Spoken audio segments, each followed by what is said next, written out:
As we saw in Section 2 on Monte Carlo simulation, where we introduce some probability distributions, and as we will review with examples in this section, the fundamental approach to quantitatively assessing risks in a project is by analyzing them through their two essential components. 1.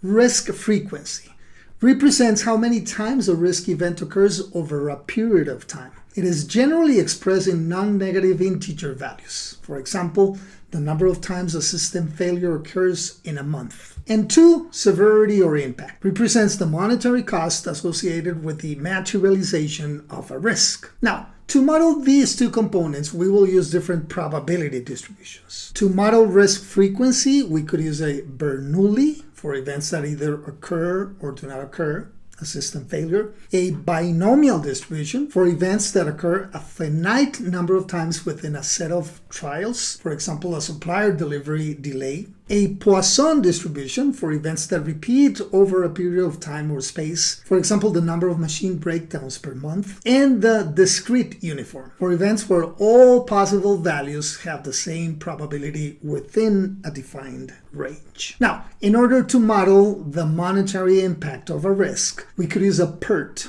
ideal for modeling cost uncertainty with a minimum, a most likely, and a maximum value.